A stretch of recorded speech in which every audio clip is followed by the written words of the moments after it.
Hello everyone and welcome back to the channel. Hope you guys are doing great. Thanks for joining me on another video here on Vsim 101, and if you're visiting for the first time, welcome along to you too. Thanks for stopping by. Just a reminder, please do make sure you smash that subscribe button and also click the notification bell so you can be informed of future videos. And if you like the video, please do give it a thumbs up as well. It really does help out. Okay, so welcome to Shellharbour Airport, which is one of the 4 handcrafted airports that we got treated to on the recently released World Update Australia.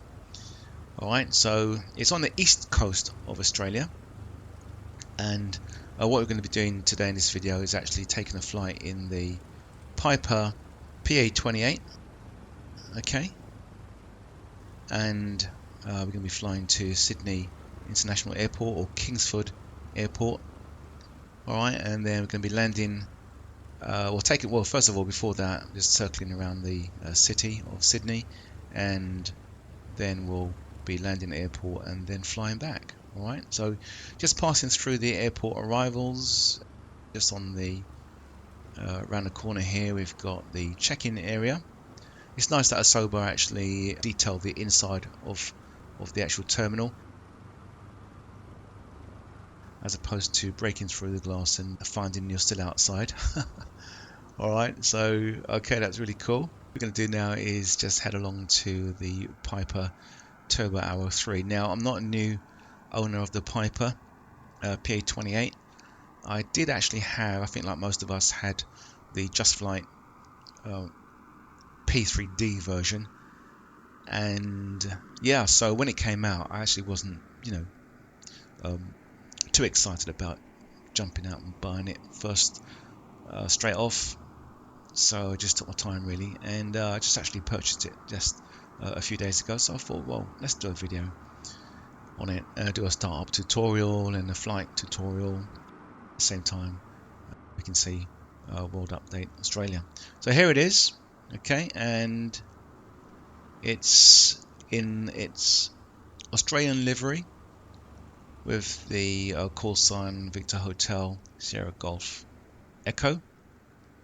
Okay, so what we're going to be doing is just really getting inside the aircraft and having a look around and seeing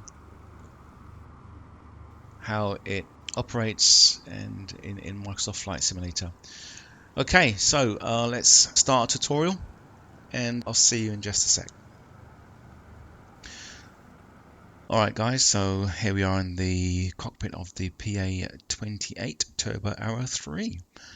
Alright, so pretty much the same as the P3D version. Those of us who bought the PA-28 on P3D. Okay, so yeah, same refineries, same standard of quality, even though it's on MSFS, but yeah, pretty much the same and looking good. So good job from Justflight. So okay, now just to say that you can see the authenticity of the cockpit, how they've designed it. Just looking at the yoke, you can see there's like wear and tear, and on the radio there, the transponder there, you can see it's all scratched away and so on and so forth. Okay, so we've got a real authentic look.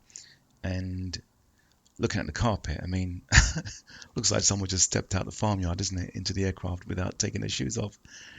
So yeah, I mean, this is all cool. I mean, if you like this sort of thing, then it's great. If you don't like it, right, if you want an aircraft that looks as if it's just stepped out of the showroom hangar, then you can actually change that. If you go to the manual and just, I'm not sure whereabouts it is on the manual, but just keep scrolling down and you'll see a part where it says, if you don't like this cockpit interior design, then you can change it. All right, and it shows you how to do that. So I think for most flight simulators, they're going to enjoy this. So yeah, I mean, I do. I like to keep it real. So yeah, sticking with this. All right, so now first things first, when we get into the cockpit of the PA-28, just go through a few safety checks. So just make sure that the starter is off. landing gear lever is down, and the parking brake here is set. Okay, this, by the way, is the rudder trim. Okay, and once you've done that, you can turn the power on. Actually, before you power up, just make sure the radios are off. Okay, got here. Yep, they're all off, and there's a little switch here as well. I mean, you can actually turn it on because we're not actually going to start up yet, but you know, just in case I forgot to tell you, just make sure it's off before you actually crank the engine. All right, so I'll turn that on. All right, and just check the fuel gauge. Okay, so we're only going to Sydney, so that's about 80 nautical miles or so. We're just going to fly around Sydney, around the harbour. All right, and then we're going to land at Kingsford Smith International. So that's more than enough for our journey. All right, and just check that the 3 landing gear lights are on. Now that little orange light there is the auto gear extension light flashing. It just stays flashing. All right, cool. So what we're going to do now is just basically turn on the landing lights and the rotating beacon and just pop outside the aircraft. And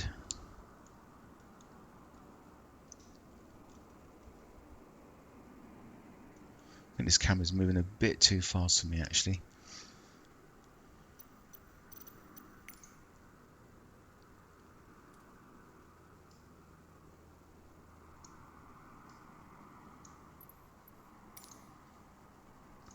Okay, yeah, that's a bit better. Alright, so just checking that the light is on, and also we can see the beacon as well.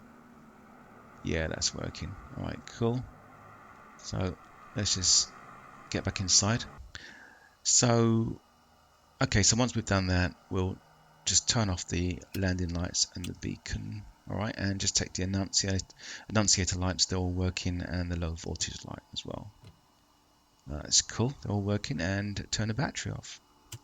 Alright, now prior to engine start, if you can just keep the battery switch off as much as possible, then you know it will stop the battery from draining down, because this aircraft really drains the battery down pretty quickly, and then before you know it, you can't actually start the engine. So yeah, just keep it off as much as you can, even though I'm going to show you soon that, just click here on the EFB, there's actually a way to recharge the battery. All right, right, so what we're going to do now is just have a look, or make sure that the flight controls are free and correct. Okay, no obstruction there. So looking over this side, so that's up, the other side should be down, that's up, and that side should be down. Cool. All right, rudder pedals, full right, neutral, full left, neutral, and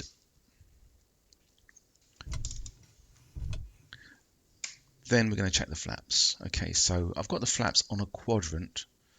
All right, so it's a SciTech quadrant. So first notch is 10 degrees, second is 25, and we've got the landing flaps there at 40 degrees. Just checking over here. Yeah, good. That's all working. All right, so that's the flap stick.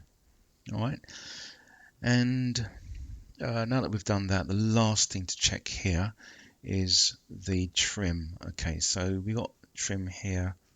Just put it up to neutral, round about there. That'll do. And that there is the emergency gear extension. All right, good. So what we're going to do now is just go outside the aircraft and just do a quick walk around.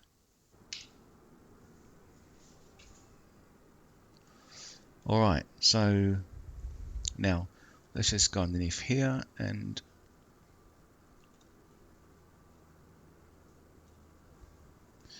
just check the right gear extension, just to make sure, gear strut rather, should I say. Yeah, everything looks good.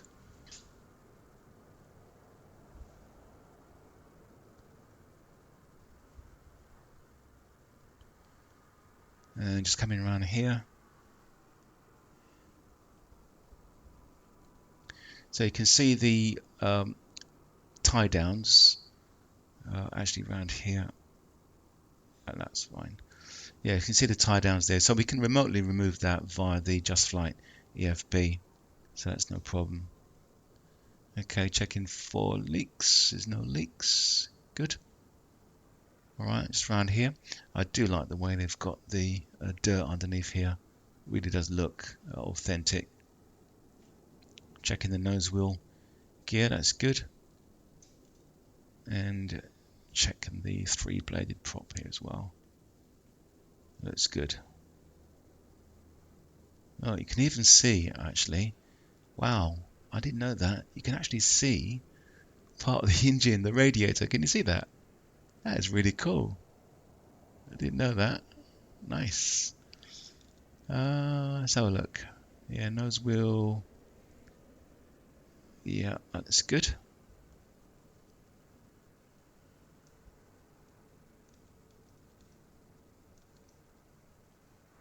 Ooh, this camera's gone a bit wild. Yeah, that's good.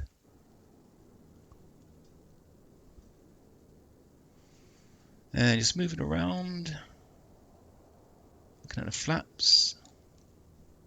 Yeah, and you can see that we've got the Australian livery with the Australian call sign there, Victor Hotel Sierra Golf Echo. And there's actually several liveries for different countries you can choose from. And that's the baggage area. All right, cool. I think we're done there. So let's just get back inside the cockpit. All right, there we go. All right, so that's done. And what we want to do now is just switch the battery back on. All right, and then we can switch the EFB on as well. All right, so let's just take a look at this. Right, so you've got three columns here, and on the right column you've got chocks, which we can remove remotely, and the tie downs as well. Okay, you've got a tow bar, but we don't have a tow bar connected, and also the baggage doors, so we can close that remotely.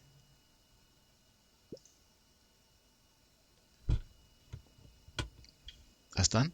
We've also got an oil door as well, so if we just look over here on the left, you can see there's an oil door.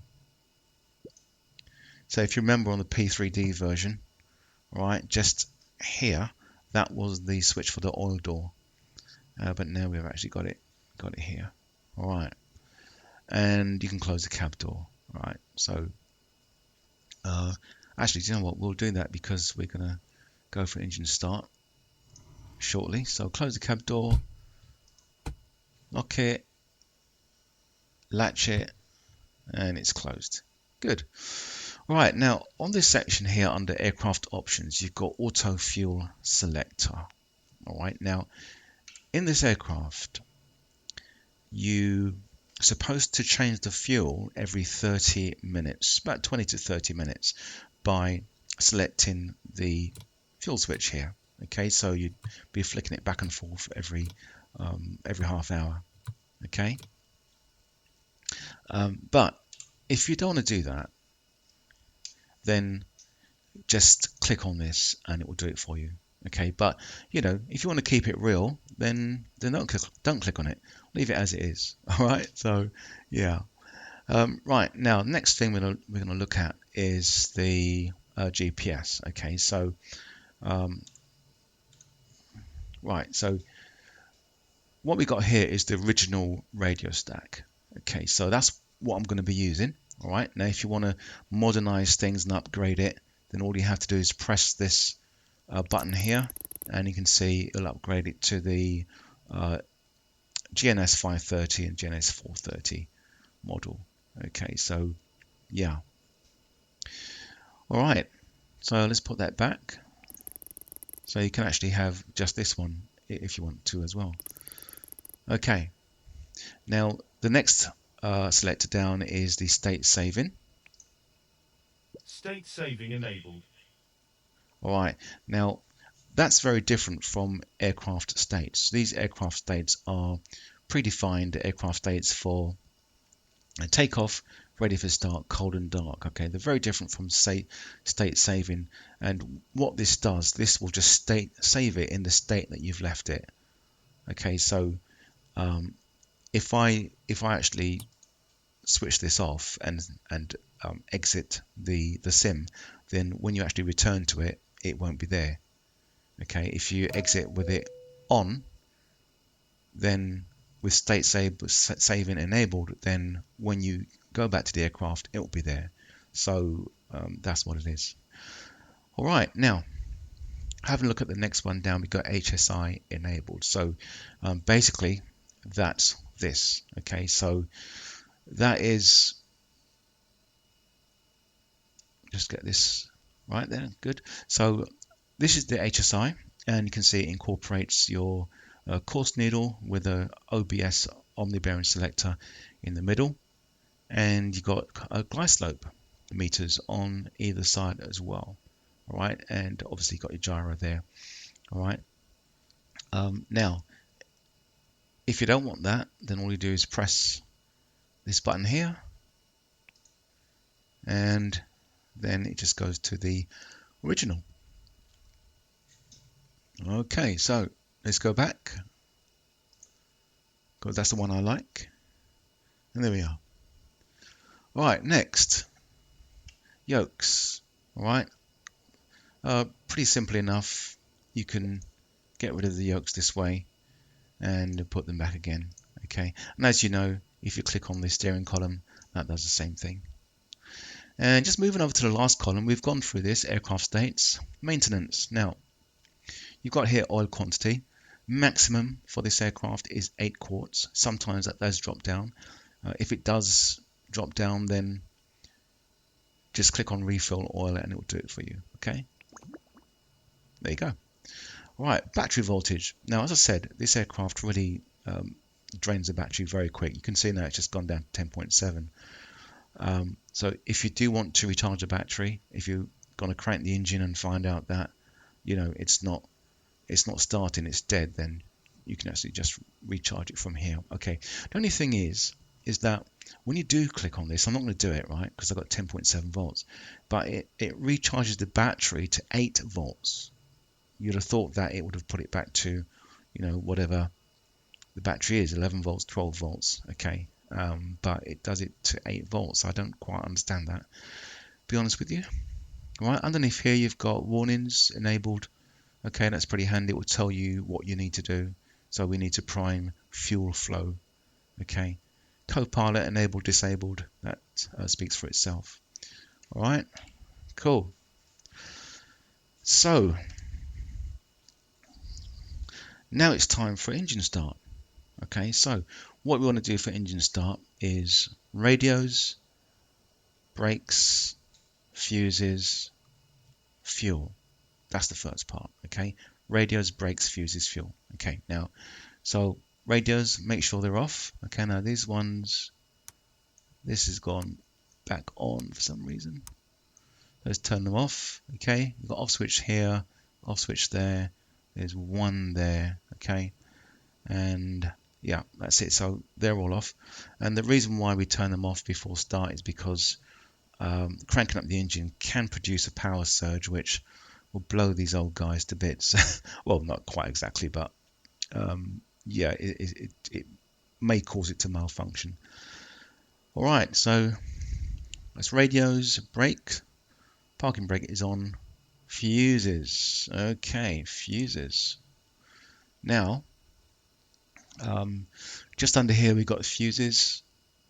So, and the good thing about this, right, is that they're not just there static shots. They're not just static shots. They actually do work. So if I click on one of them, for example, look, it pops out. Look at that.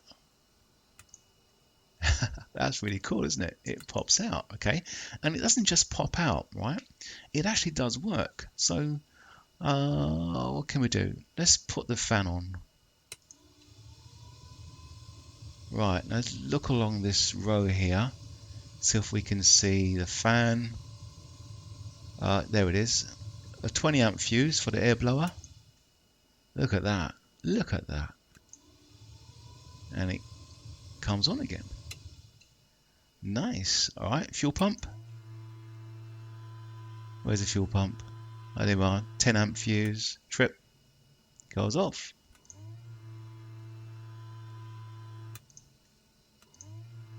Cool. Cool. So that's really nice. They worked that in. Alright. That's good.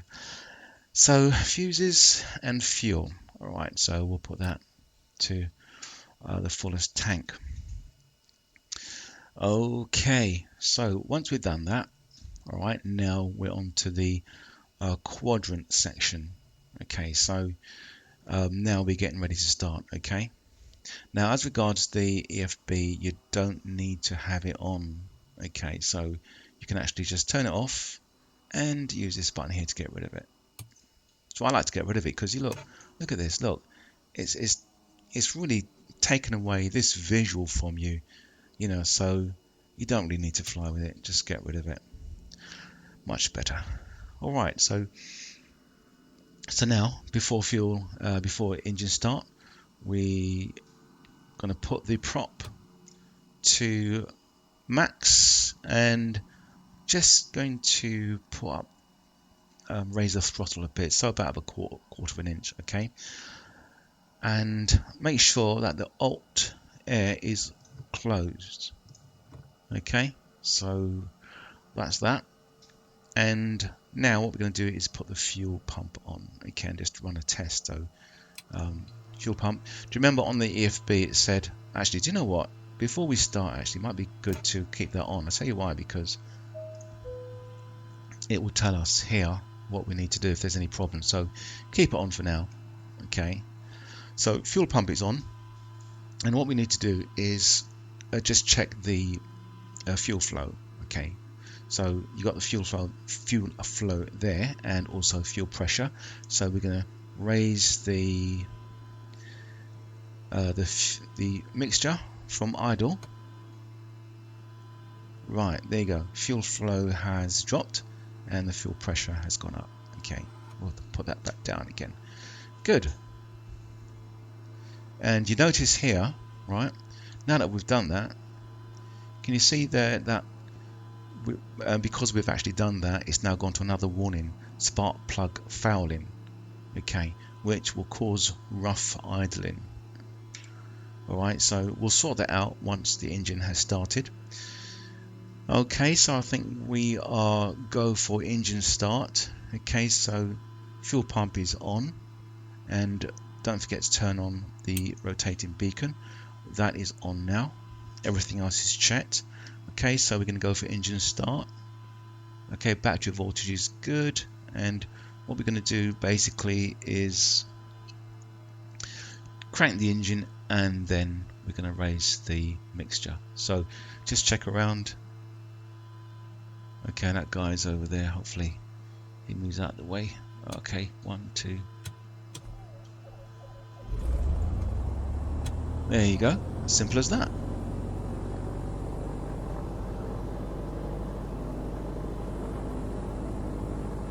Alright, good engine start. Now immediately after engine start, we'll go to the gyro suction, make sure that's within limits, which it is, and working from left to right, we've got oil pressure, that's nice and up. Oil temperature, now it will take a little bit of time to actually start moving, so it is moving, but very, very slowly. It's the same thing as your car, you know, it's not going to move immediately. It will move according to the temperature of the engine. That's what it's there for. Right, now the other thing is alt amps. Got nothing registered there, right, and that's because I haven't turned on the alternator there. Okay, so that's an alt switch.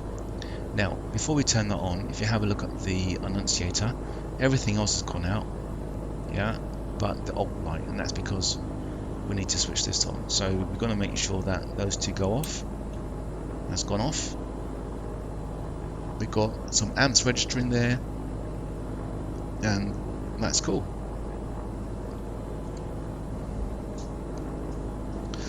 Right, the warning's gone.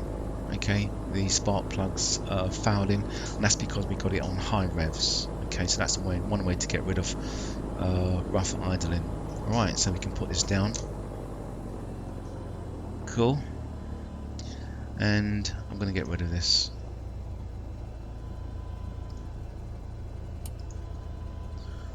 Right, so now with all that being done, we are actually ready to taxi on out. Now what I want to do actually is, before we move off, we need to check if the engine is going to run on the other fuel tank. So we'll just switch this,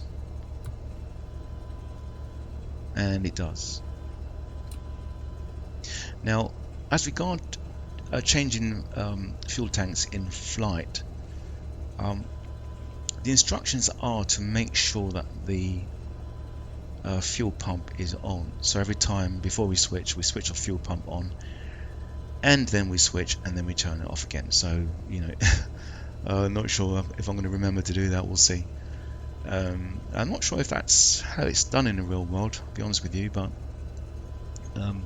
that's what it said in the manual, so we'll try and do that. Right, now a good thing to use is this clock here. Okay, so you can see it's 2:30 in the afternoon. Now when you do, because we've actually started the engine, we're on left tank now, so we're burning fuel in the left tank. It's good if you can use the timer. Okay, so we're going to put it on mode. Let's have a look. Sorry, mode, and then we're going to start the timer. Stop there. Okay, and basically now we don't have to worry about, oh, when did I switch fuel tanks, when did I do it? You know, just have a look at the timer. So every time you switch the tanks, just remember to reset it, and there you got a count up timer. Alright, so that's about it. Okay, oh, radios, got to turn the radios on. Do that. So that turn on, that's on, it's on, and over here turn on. Okay, and make sure that's on RMT as well. This here, this is partially useful. Okay,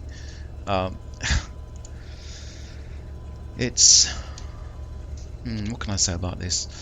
Well, look, if you press waypoints, it will give you some waypoints, right, that's nearby you, and it just goes on up to about 50 odd. But there's nothing else. I can't figure out how else to work it, I'll be honest with you. You know, try and put stuff in. You know, I'm not even going to be bothered with this, to be honest with you. If I want a GPS, I'll just switch to the more modern one, so I don't really need this, but I'll just switch it on for the sake of lighting, really. And you got some waypoints there, so yeah, not really too fussed about that. Alright, and ADF, we can switch that on. Well, we don't need to switch that on ADF actually at the moment. Okay, so yeah, okay. Oh, one thing I need to just mention to you before, sorry, not that one. Right, before we go is the transponder. Okay, so if you're gonna fly with Vatsim,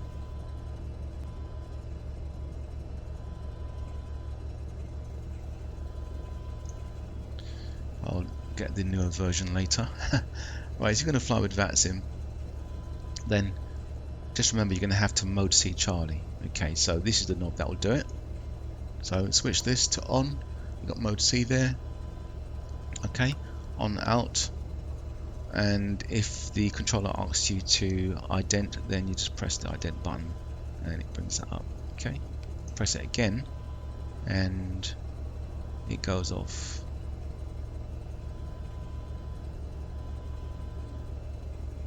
Eventually. Okay, so we're not on Vatsim, so we'll just get rid of that. Right, cool. Oops, keep going down there. Okay, Right, so that's it really. Let's get track IR back on, and I'm going to have to try and do a steep turn. So this guy, I could actually get him to push me back actually, so I don't really like using this thing up here. Let's see if they'll push me back. Nah, no way to get pushed back. Okay, so I'm going to have to try and do a steep turn and hopefully he ducks. Right, okay, parking brake off and full right rudder. You could actually press the brake as well, right brake, and it will give you a bit more of a steeper turn.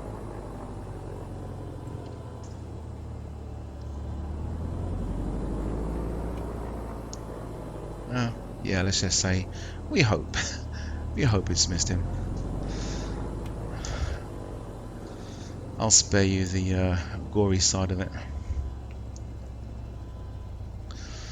Alright, so we're taxiing out to runway 16 and I'll have to set up my heading.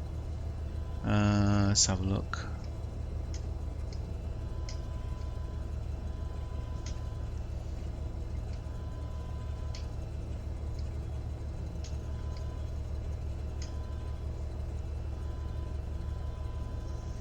Oops, wow, look at that.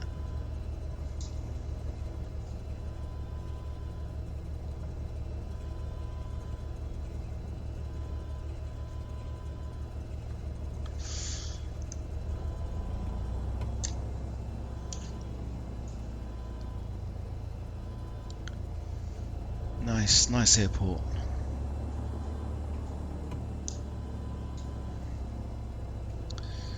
Okay, runway 16. Actually, let's have a look. It is 16, but let me just get Navigraph up. Oops, going off now.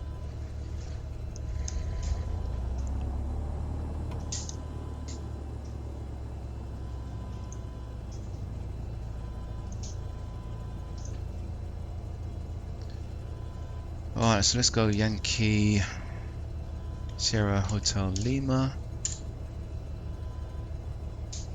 Alright, there's this guy here, let's just brake. Hopefully he gets out of the way soon.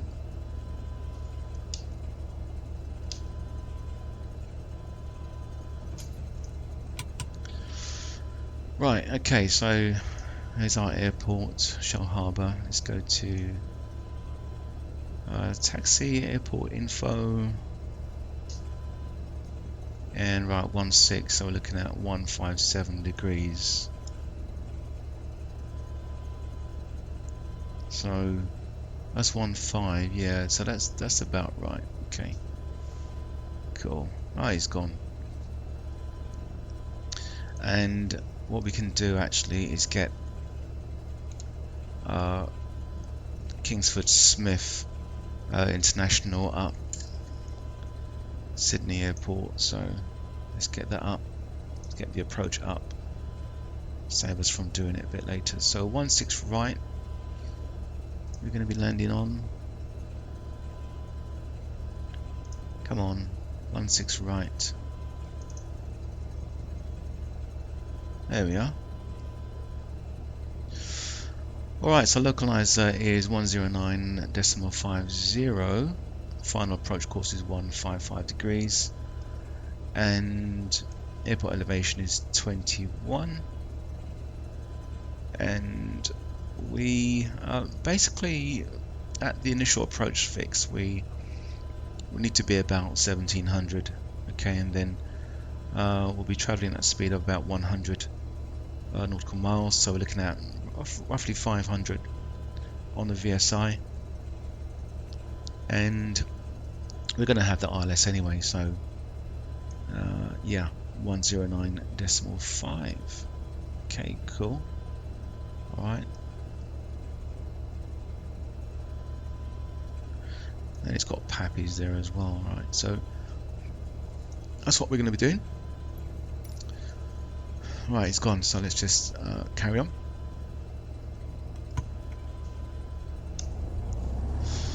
And let's just get on with our flight. Get airborne.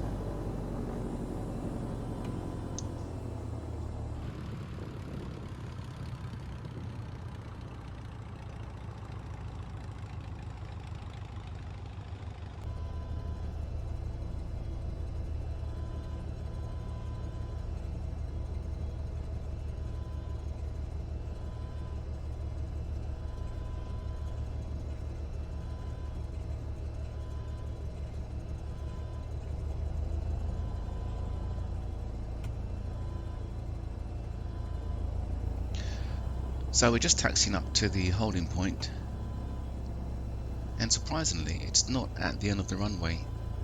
So what we're going to have to do is just enter the runway and just backtrack on ourselves a little bit and just make a full turn to a 160-degree heading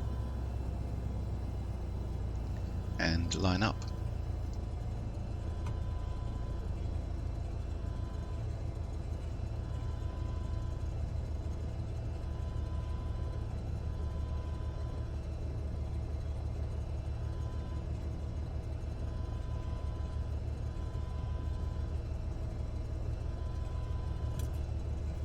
Notice that we've got a windsock ahead of us. Winds are calm with a slight southeasterly direction.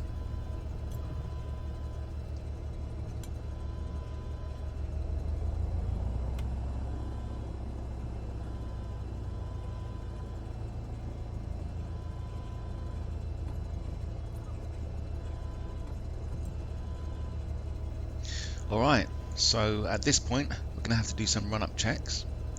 And if you're on Vatsim, the controller knows that you're going to have to do those checks, so you know he can see you on his grid. So don't worry about it. Don't worry about delaying the service, especially if you notice a A320 Airbus was 747 behind you. You're still going to have to do those checks. So just let the controller, when you finish those checks, just let the controller know that you're ready for departure. Okay, but don't ever feel rushed. Alright, the checks have got to be done before you enter onto the runway for takeoff. Alright, so we're here, and just put the parking brake up. Okay, so what we do need to do is just put the throttle up to 2000 RPM, like about there. Alright, just go to your switch here. I'm going to check the magnetos. Okay, so just drop that slightly. Alright, so just check the left magneto first by dropping it 1 notch.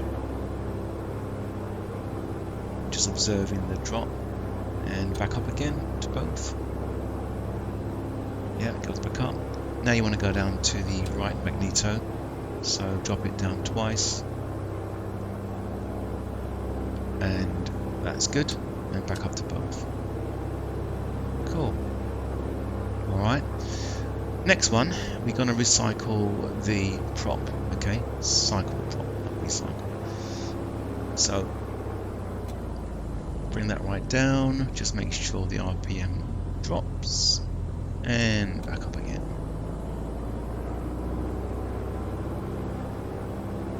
And the next one is the fuel pump. We're going to switch that off and just check the fuel pressure.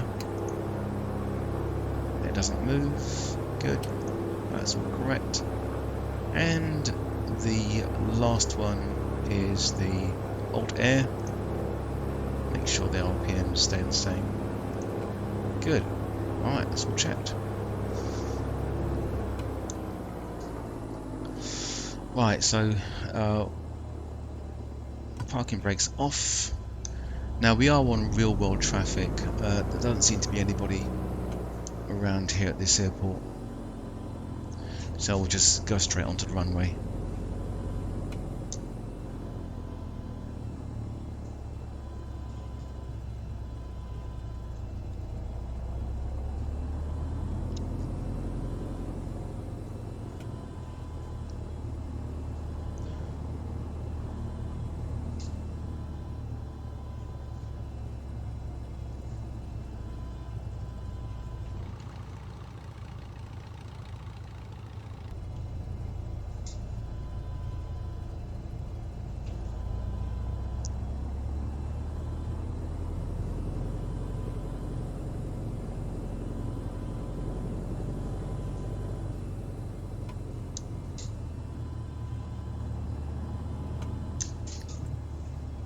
Right, there's no runoff area, so we have to just turn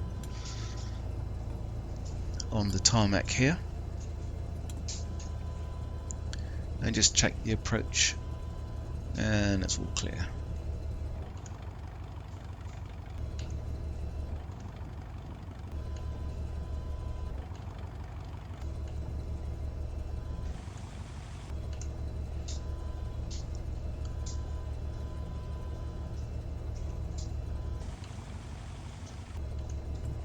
Cool.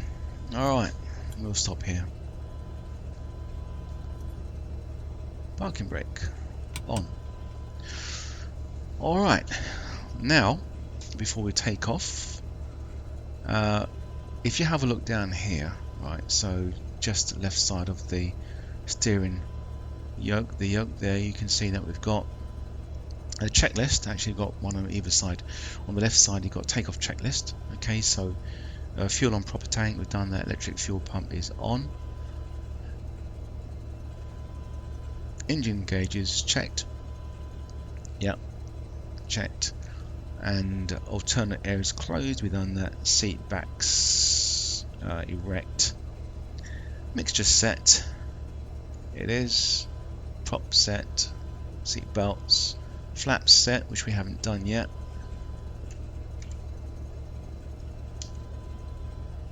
Flaps,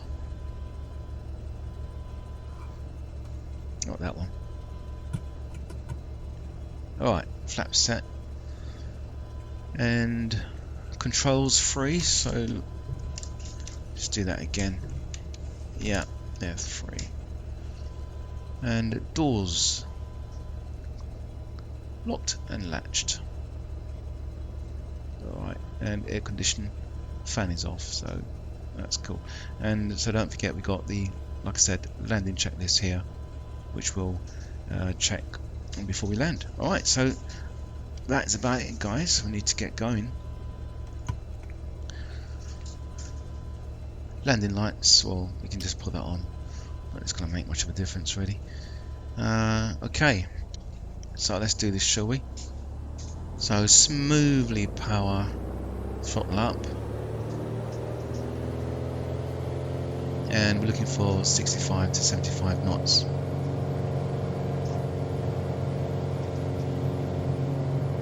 Try and keep center line and pull up slowly.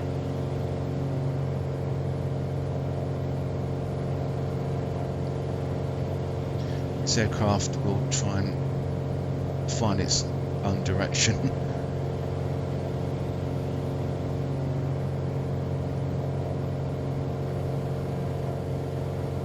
There goes the jumbo. Best rate of climb is about 90, if you can maintain that.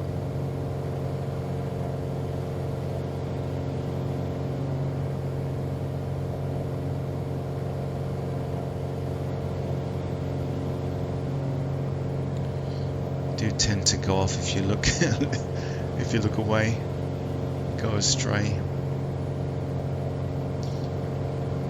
Okay, so landing gear, we've got a positive rate, so we'll do gear up.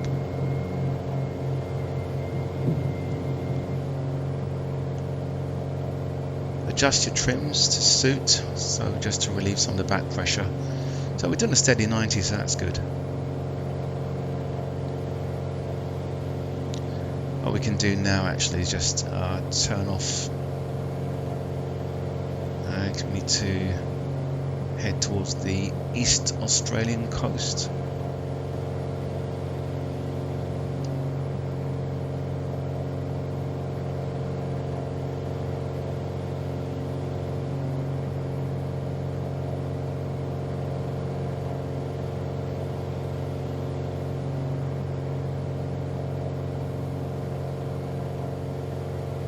It's pretty nice scenery down there. I wonder what that is. It's really cool.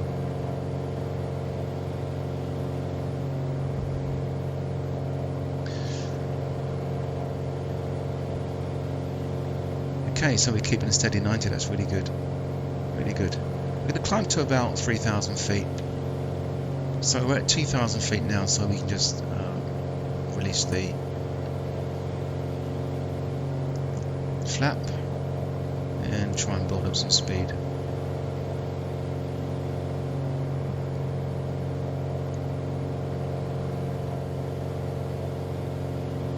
Where's the airport? Just on there.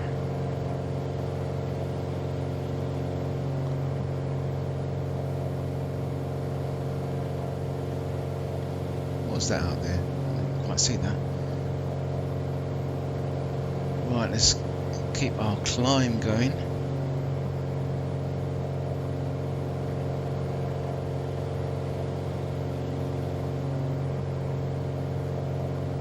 Town of Wollongong, should I say?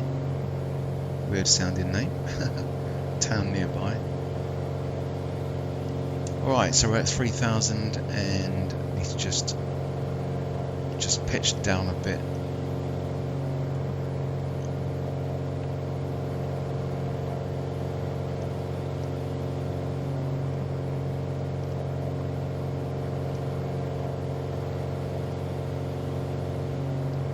Passing through a bit of cloud here.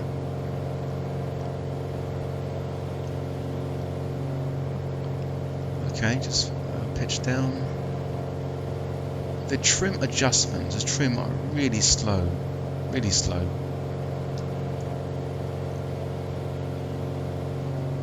So you have to be a bit patient with it.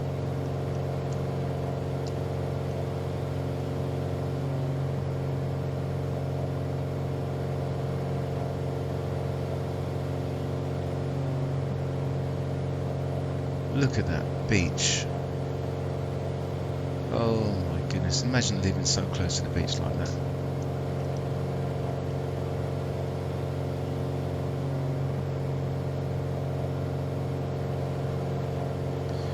Right, I've got to try and be a bit more rough with this because it's not going down like I want it to.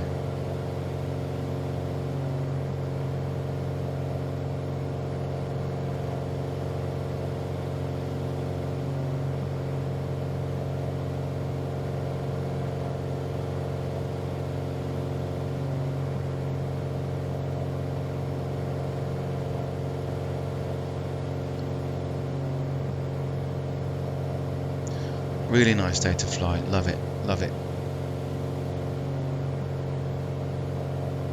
Okay, good, so we're 3,000. Try and just get that up there.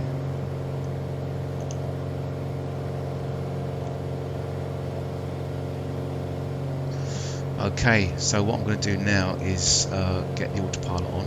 Okay, so just try and trim it out as best I can.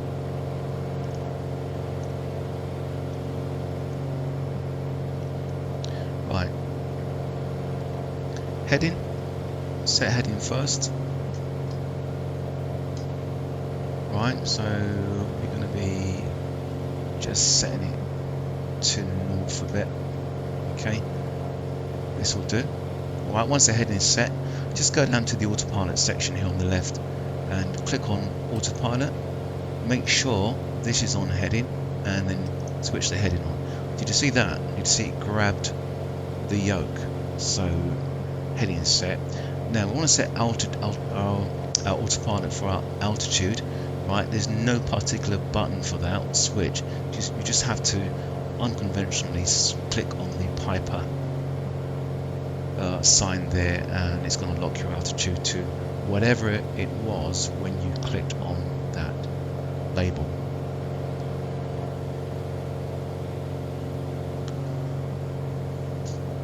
Not sure what that is. Some kind of industrial place. This is the one of the disadvantages of flying in the Piper, because you know, you've got a massive great wing here, and if you miss whatever's coming towards you and it gets under the wing, then yeah, it kind of like spoils your view a bit.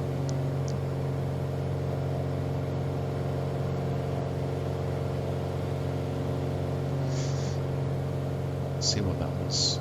Some industrial site there. Looks like it. Alright, so let's just turn in a bit. So now, because we're in autopilot, we can actually use the heading selector to adjust the aircraft heading. Right, so we'll do that. Just get on coastline a bit.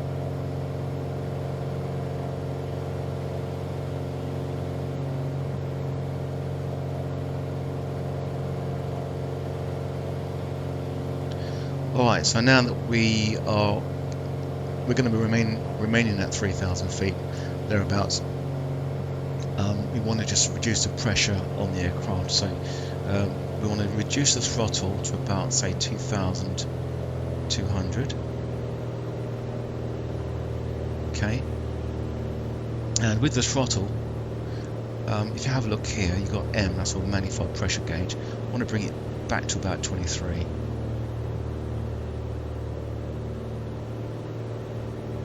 Okay, like that. So, right, now this is cruise, okay, and the engine's relaxed, so we've taken the pressure off the prop, but you are going to obviously slow down, so we're going to slow down to about 110.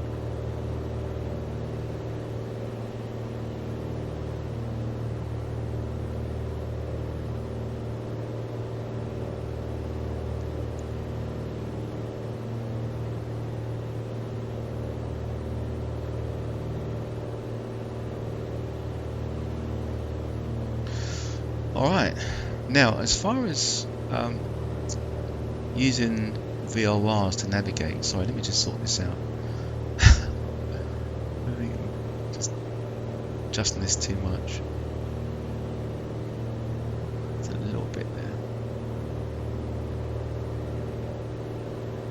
Oops, sorry.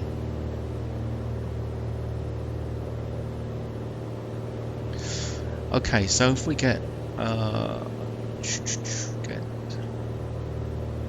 where is it? Okay, get Navigraph up again. Right, and let's just go to the let's go to low en route map. Okay, switch our aircraft location on. Alright, so now you can see here there's a VLR that's sitting on top of the airport almost. Okay, so now the code for that is, the frequency is 112.10. Okay, I can tell you, right, that ain't gonna work.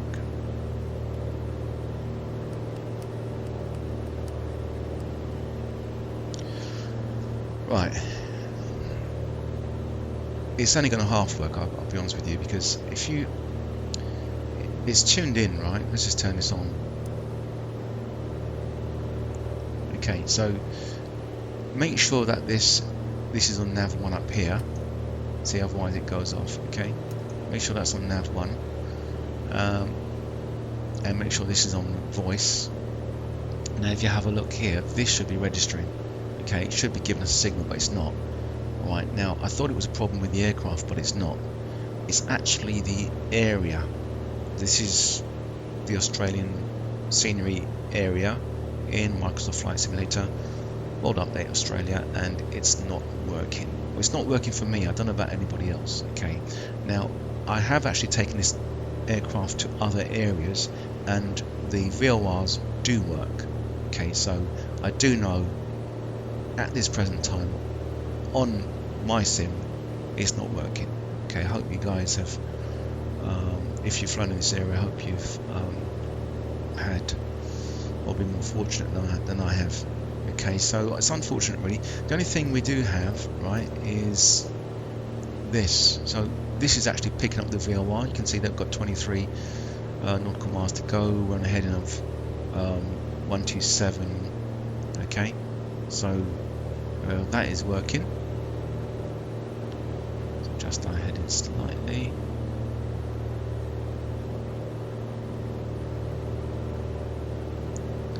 Okay, if it was working, then you'd come underneath here and you'd actually make sure it's on nav 1, and you turn this to nav. Okay, and basically it would take the aircraft heading from heading mode and switch it onto nav mode. So basically, once you sort these needles out, you just turn this and you'll get the flag arrow pointing towards the VOR, and it will actually navigate by that.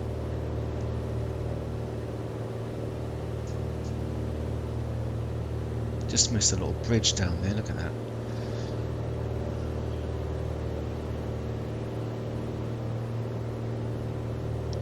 Passing through a bit of cloud.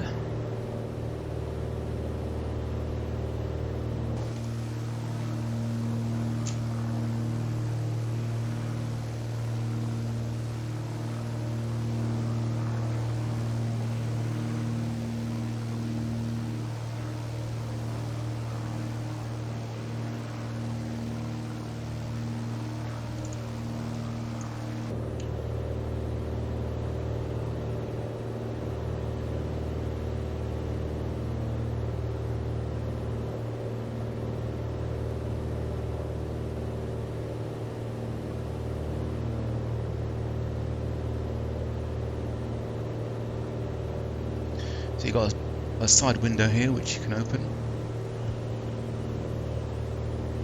It does actually affect the sound slightly. I can't hear it, but I have heard it before. It does actually let, you know, a lot more sound in.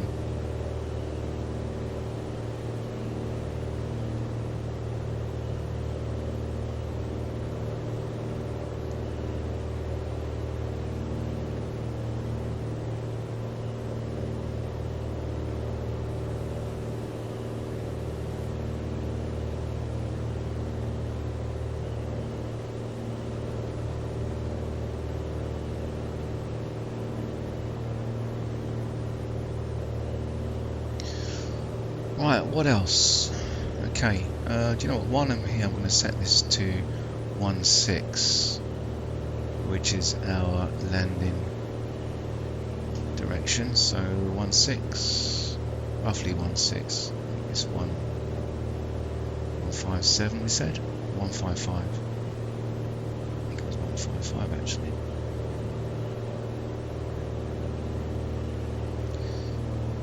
There you go. 155, and we can do the INS a bit later.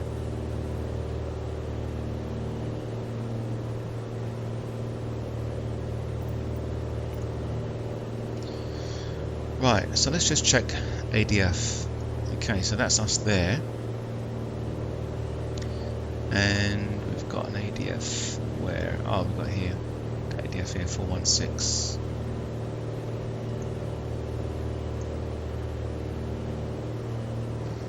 Alright, 416. 416. And switch it on. And there we are. It's gone right round. Nice. Okay, so it's tracking that beacon there. NDB.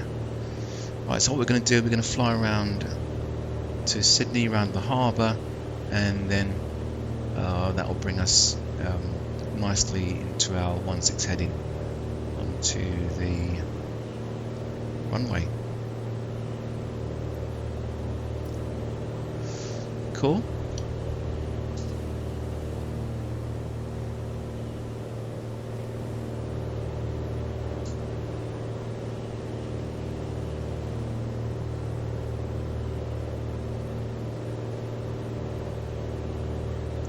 Checking our fuel, it's good. Oh, it's 32, so we need to change fuel tanks. So, oops, I didn't switch off the fuel pump. Okay, fuel pump not switched off. Okay, so we'll switch it back on. Switch that over. Now switch off the fuel pump. And we can turn off the lights, landing lights.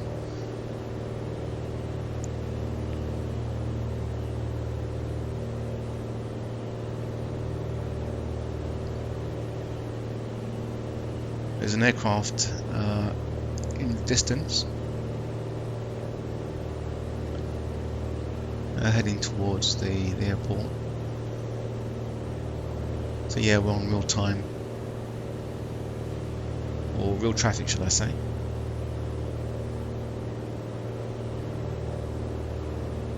I do have AIG installed, so when we land we're going to just have a little rove around the airport and just see the different aircrafts that are there. Hopefully it's really populated so we can see that. I have actually done a video on Aerosoft's simple traffic. Okay, it didn't really work out for me. I didn't really like it all that much, even though I bought and paid for it, but no, it didn't work out for me too well, as it didn't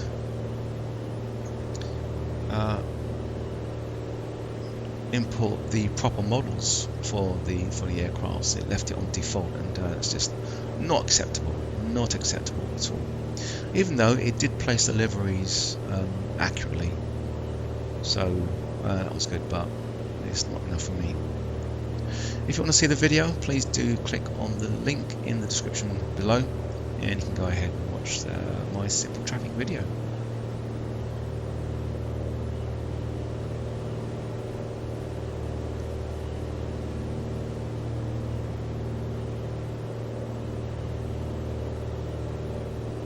Okay, so we've got about 9.7 nautical miles to go.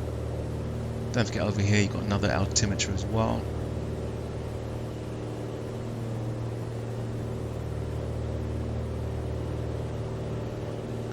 And just above here you've got a dome light. Okay, I'm not a fan of the dome light system, to be honest with you.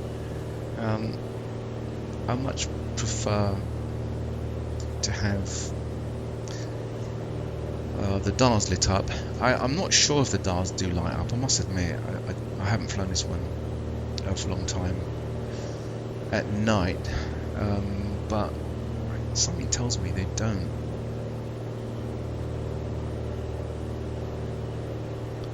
Let's turn this on actually.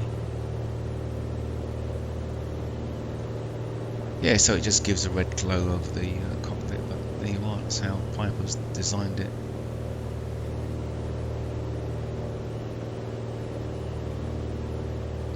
Right, so just to our 10 o'clock you can see the airport, and you can just see the city of Sydney. Nice.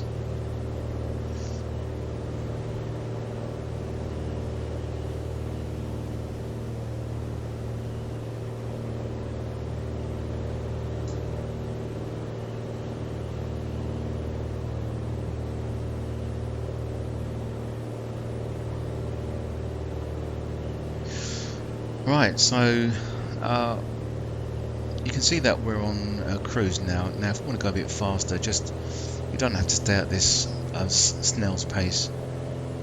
You can increase that as long as you don't go into the red, then that's fine, and a bit more throttle, and we can just pump up this engine really. Otherwise, you know, it's going to take long to get everywhere.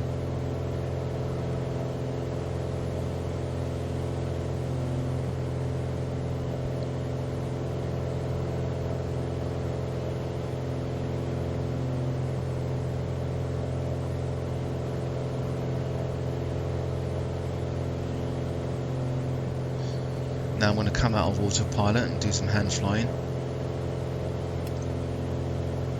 And you know what I didn't do? I didn't reset the timer. Look at that.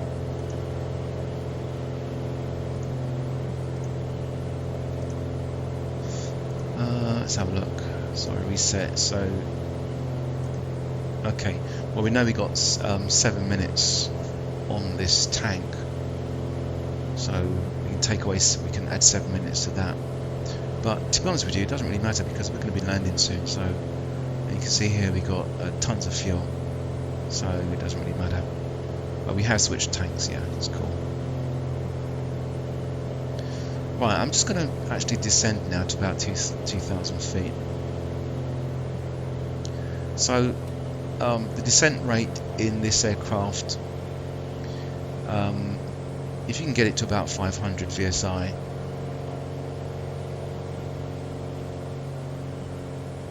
500 VSI and 110 on your speed, then it's pretty set you up for a good descent. It's a bit tricky though, it is a bit tricky. Messing about with trims and everything else. There's runway just there.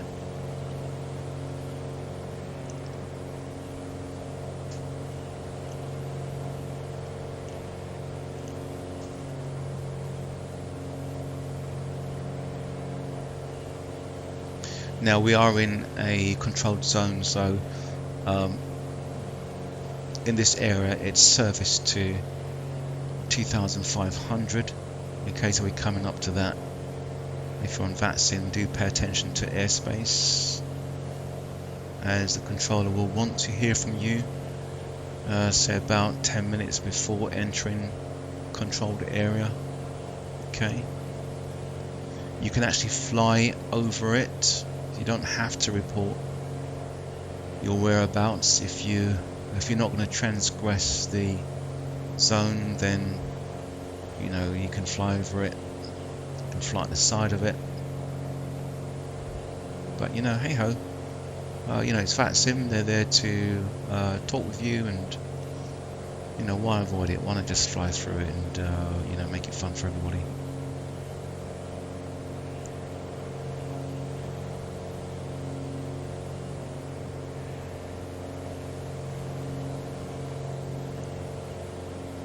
Just bank left a little bit.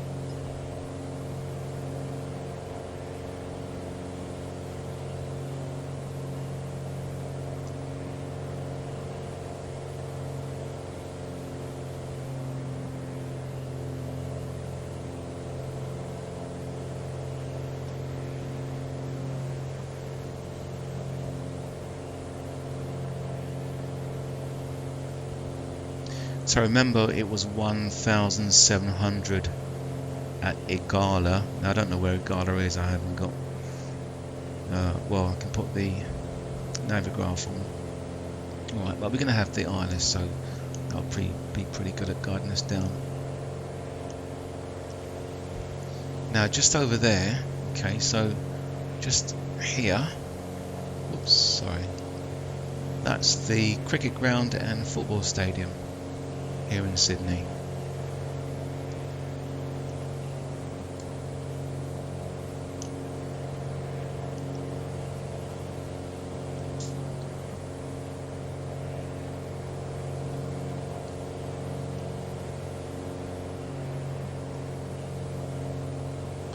Right, what I'm going to do is put our landing lights on.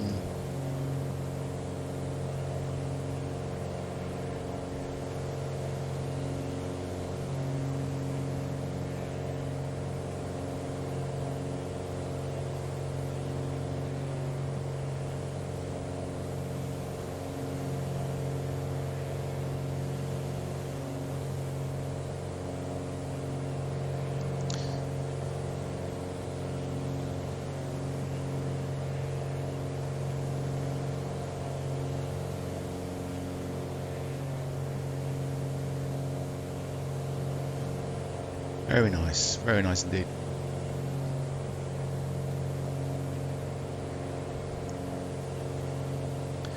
And there's an oil tanker just there on the left, about 11 o'clock.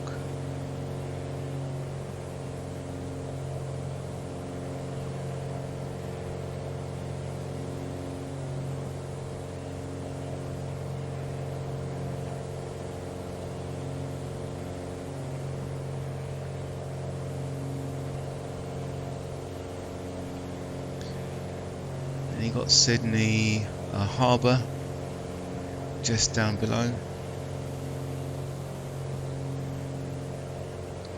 Oil tank just there, and then on the boat nearby as well.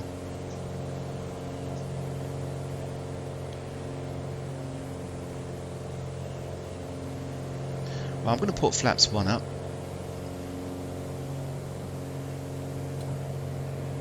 Okay, so that'll help me to not struggle so much with keeping this aircraft straight and level. So okay, just watching the altitude as well. Now just flying round, we're coming up to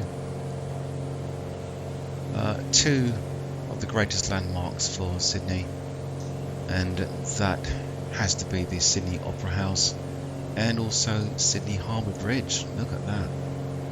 Wow.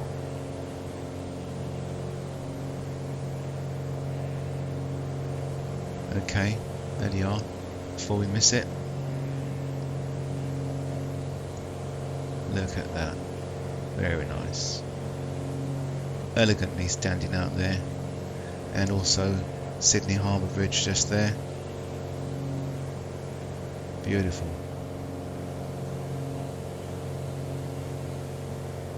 And look at Sydney. Wow. Fantastic. Okay guys, that's the tour. I'm going to have to think about getting this aircraft down. So, right. Speed, landing gear, let's just landing gear down, fuel pump. Don't forget we've got a checklist down here. Mixture is full, prop is full, okay, and fuel pump is on, gears down, flaps set, and oh, got to tune this actually to 10950 and pick up that ILS. There we go. Right, where is that runway? Oh, there it is. Right, so we're on the base leg basically. Just turn around a bit more.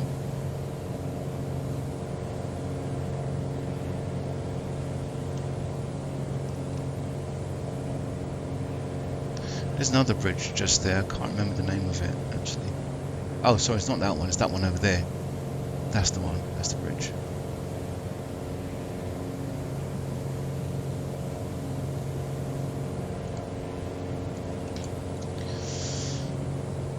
Okay, so we turn in final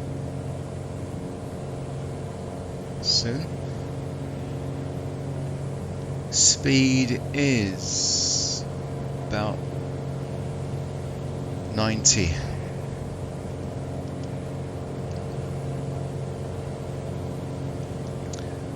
Landing gear is down. Do you know what, actually, I'm going to put landing gear up, right, and see if this auto extension works. It's supposed to do it automatically when you're in a certain configuration. Alright, so it's telling me I'm going to need to go down. You see here, and you can see here on the glide slope there, I need to go down. Got the outer marker there.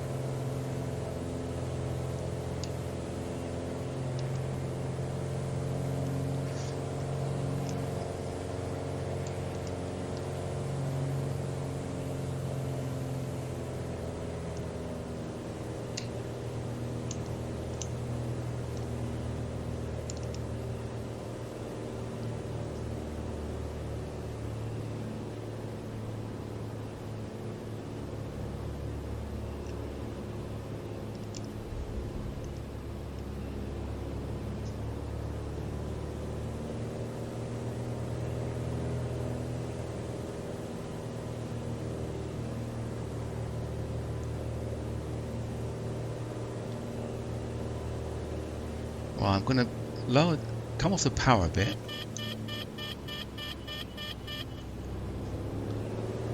No, I thought this would actually go down. Let's put it down, and let's raise the flap a bit. Yeah, flaps.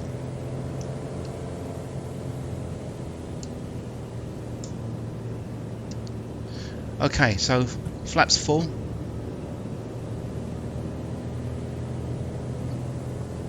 And I want to try and maintain that 500 and trim out as I'm pulling back a bit on this yoke.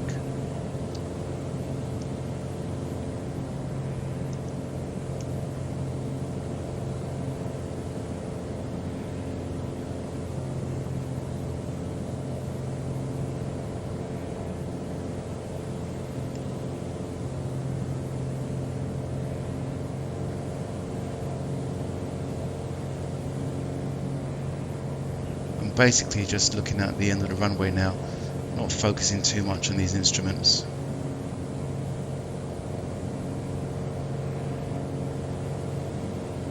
Just trying to adjust the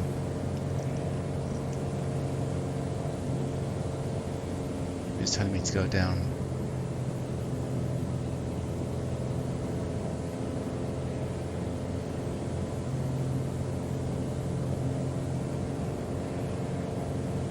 Landing gear is down.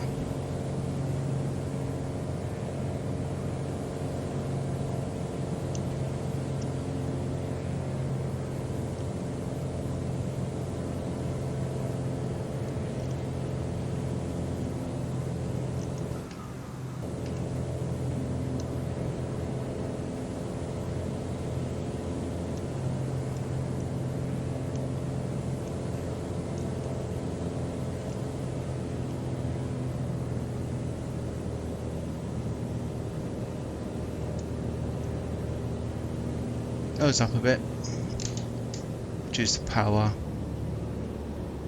just let her fall down, sink down really.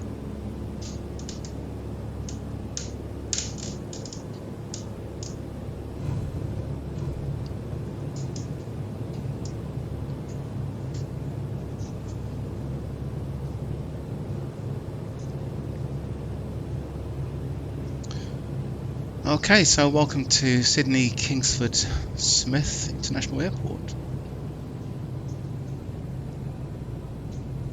Alright, so there's our high-speed turn-off. We'll take that.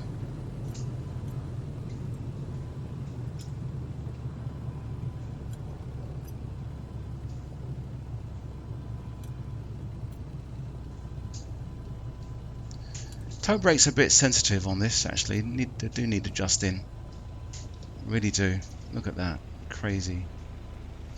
Alright, we'll just stop here and clean up.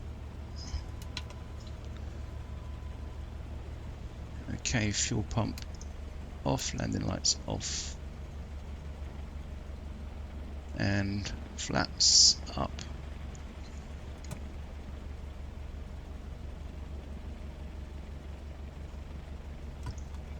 Okay, so if you were on Vatsim, then you would call the ground controller for directions to your parking. If no ground controller is on, if you're on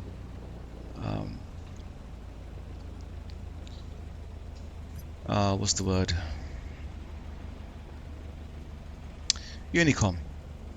If you're on Unicom 122.80, then just make sure you announce your landing, clear of runway, and your intended taxi routing and parking.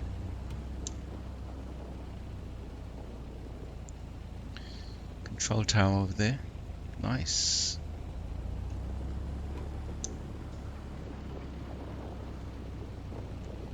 Looks like there's lots of aircraft here. Nice. Okay, it's really cool.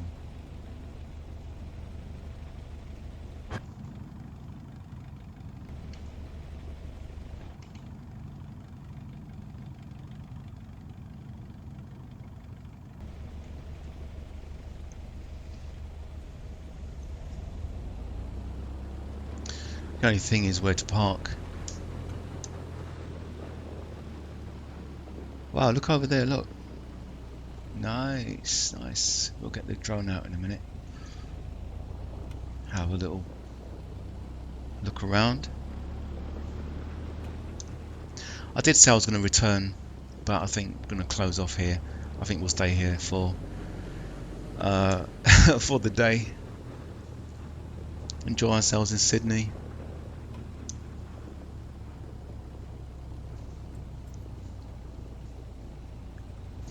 Okay, so we're going to cross a runway now, so just check. All clear.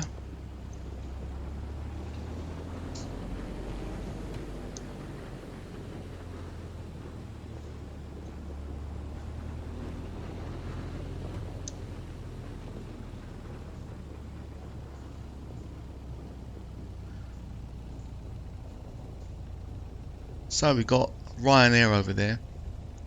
Obviously, in the real world, you're not going to see Ryanair in Australia.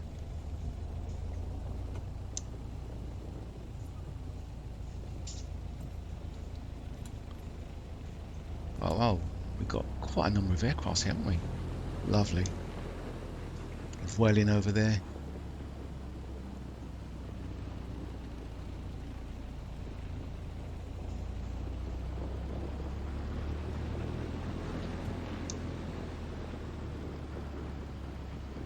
Sky Angkok.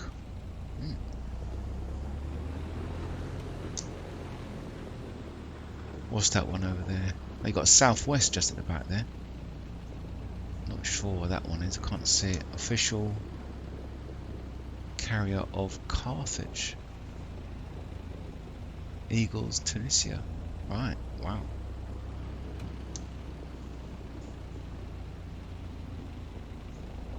Cool.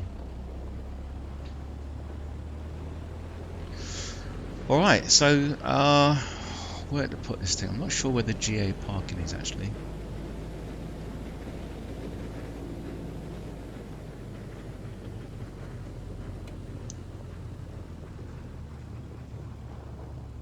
Lufthansa just down the way there.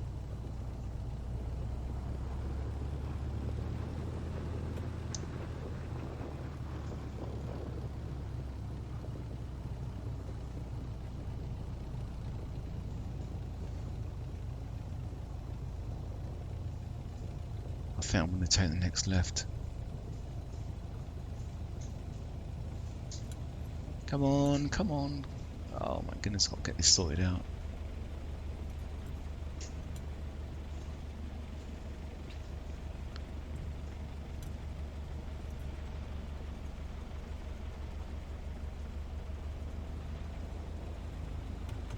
So, I'm not too sure if there's anything available around here.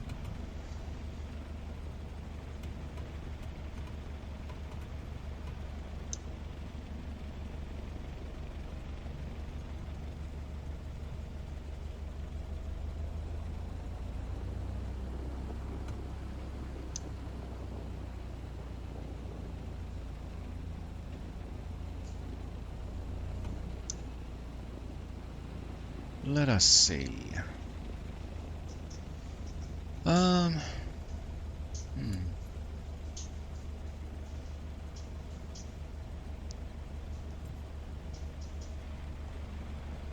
I don't know, to be honest with you. I'm going to just switch it around here. Be naughty.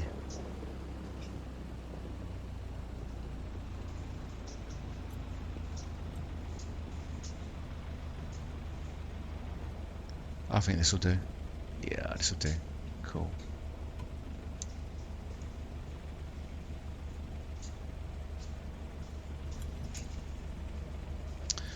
Right, okay, let's straighten this up a bit. Okay, leave it up like that. Right, parking brake set. And mixture off, props off. Beacon off. And fuel off.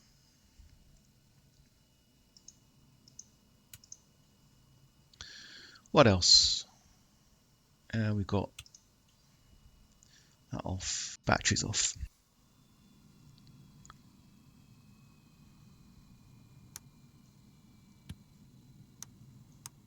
Radio's off. All right, so yeah, that's it. So let's just unlatch this door and open that. Cool. That's it. So just get outside the aircraft.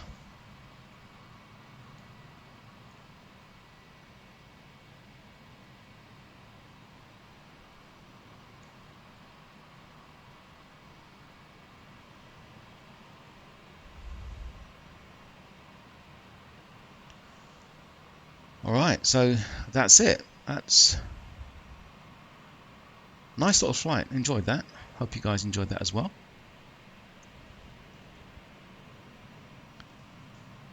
So I think what we can do actually is, you know what, I'm going to speed up this this drone a bit.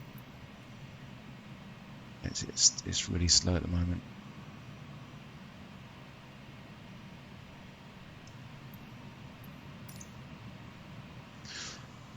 Alright, good. So we got CRJs there.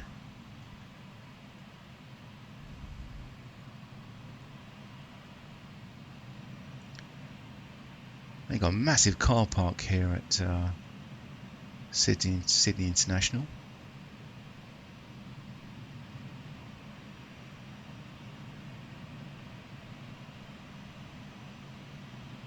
Quite a lot of aircrafts here for real-time traffic, actually.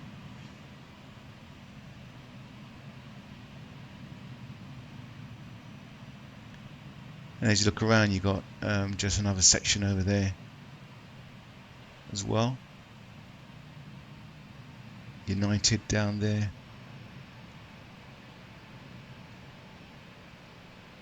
Qantas. Jet, Star.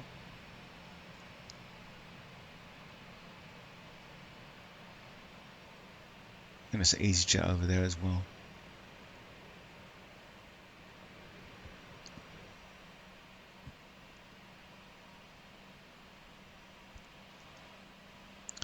Alright, cool. So yeah, this is one of the handcrafted airports that came with the standard edition of Microsoft Flight Simulator, so it's not new.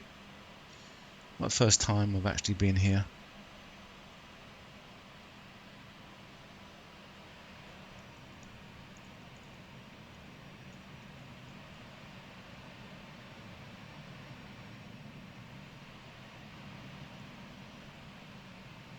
Azul Airlines.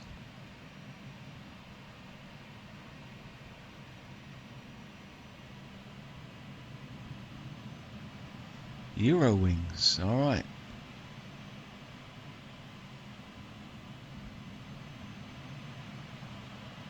So much better when you don't see the default livery at your airports. Virgin, Lufthansa, nice.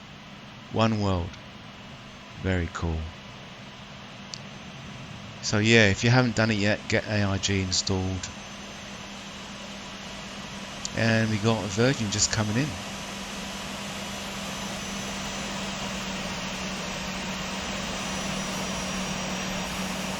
Little does he know he's been featured on Vsim 101.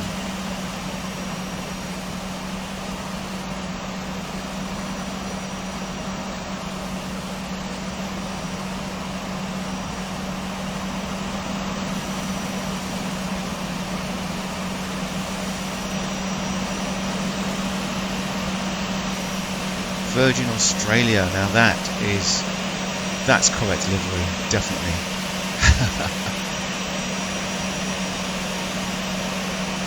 Beautiful.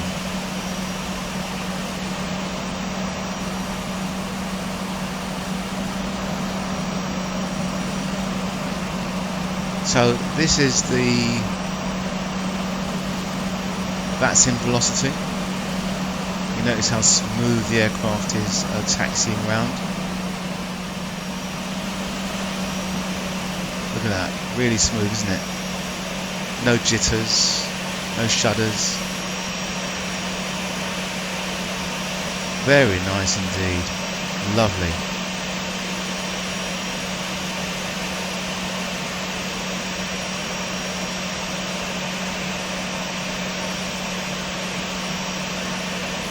Excellent. Right guys, that's about it for the video.